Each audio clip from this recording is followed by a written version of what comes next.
Bonjour, bonsoir et bienvenue sur la chaîne YouTube FIFA. Aujourd'hui, on va parler du processus d'exécution du budget municipal. Si vous êtes nouveau sur la chaîne, je vous invite à vous abonner, à aimer nos vidéos et à les partager. La semaine dernière, on avait vu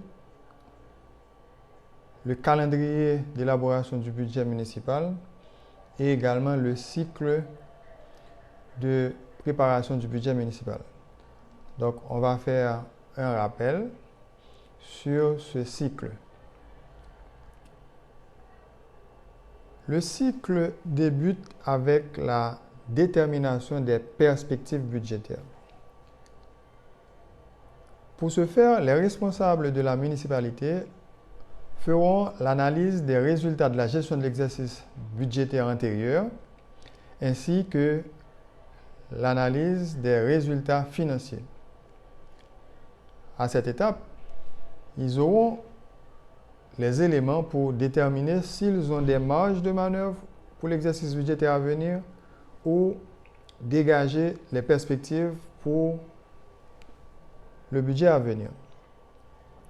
Les perspectives, une fois établies, l'on passera au débat d'orientation budgétaire.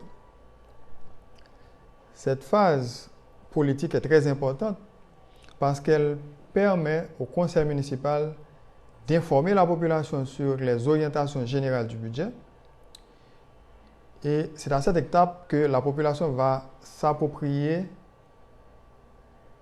des objectifs du budget et va s'impliquer dans la gestion de sa municipalité.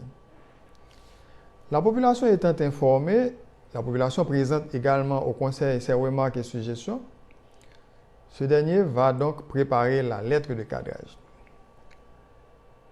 Une fois la lettre de cadrage préparée, le conseil municipal va transmettre cette lettre à la direction générale de la mairie, lui indiquant les grandes orientations de la politique budgétaire pour l'exercice à venir et rappelant du même coup les normes et contraintes d'estimation des crédits. La direction générale, quant à elle, va créer la commission ou, dans certains cas, les commissions d'élaboration du budget et la commission va procéder à l'estimation des besoins, l'estimation des coûts des besoins et la programmation de nouveaux services à offrir à la population.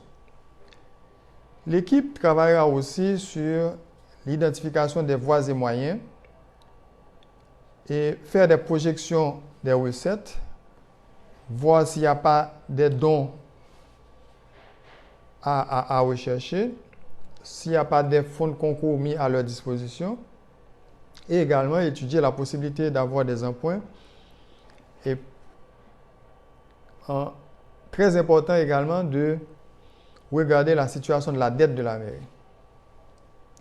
Donc, une fois ces informations disponibles, on a d'un côté les voies et moyens et de l'autre côté les besoins.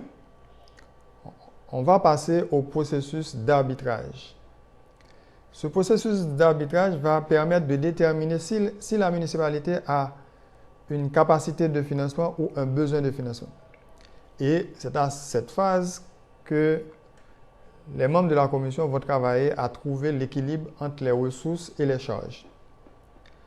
Donc, on a les ressources, on a les charges et l'équilibre est trouvé. Donc, maintenant, la commission va passer à la dernière phase qui est l'élaboration du document budgétaire. Donc, pour élaborer le document budgétaire, en plus des chiffres qui sont présentés en équilibre, il faut préparer l'exposé des motifs, le cadre qui explique la démarche pour l'élaboration du budget de l'exercice.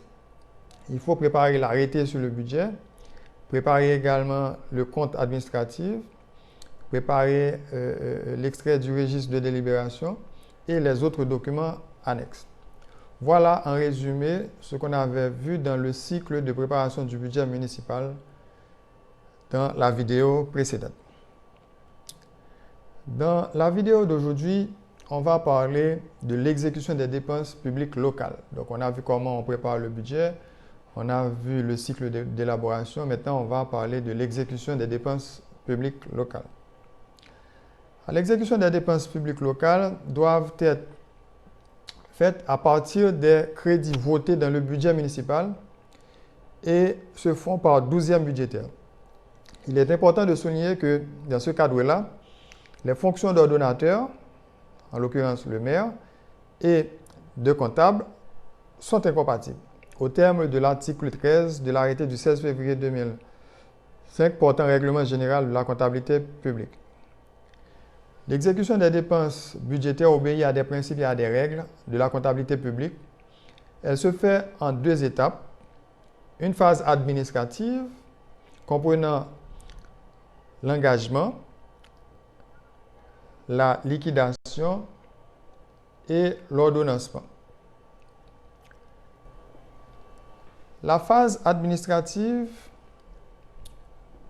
débute avec l'engagement. L'engagement est l'acte par lequel la municipalité crée ou constate à son encontre une obligation de laquelle résultera une charge. La proposition d'engagement d'une dépense se fait à l'aide d'une réquisition. À cette réquisition est jointe une facture pro forma signée et délivrée par un entrepreneur ou un fournisseur, permettant aux services de contrôle d'asseoir leur décision. Ce document doit mentionner obligatoirement les prises unitaires ainsi que les délais de validité. La facture pro forma constitue l'acte d'engagement du tiers et celui-ci est tenu d'en respecter les termes. Donc, une fois la dépense engagée et les pièces justificatives indiquées sont dans la réquisition, on va passer à l'étape de la liquidation.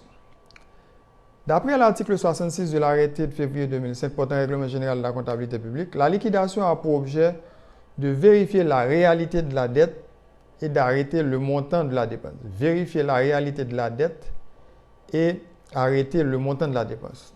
Donc, on a le facture pro forma, les prix unitaires sont là, les quantités sont là, donc on fait les calculs pour savoir quel est le vrai montant, le montant exact de la dépense. Une fois ces 2 étapes franchies, on passe à la dernière étape de la phase administrative qui est l'ordonnancement. L'ordonnancement, c'est l'acte administratif par lequel l'ordonnateur, en l'occurrence le maire, conformément au résultat de la liquidation, donne l'ordre au service de la comptabilité de la mairie de payer une dette. L'ordonnancement est effectué au moyen de réquisition de paiement.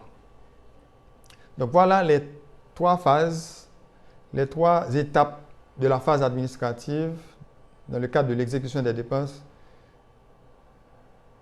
publiques locales. La dernière phase, c'est la phase comptable. Donc, l'ordonnancement est fait. Donc, à la phase comptable, on va passer au paiement. Le paiement, c'est la phase comptable du processus par laquelle l'organisme public se libère définitivement de sa dette. Mais il est important de souligner qu'à cette phase, le comptable doit s'assurer du caractère libératoire de la dépense, c'est-à-dire s'assurer qu'il paie la bonne personne, la bonne entreprise.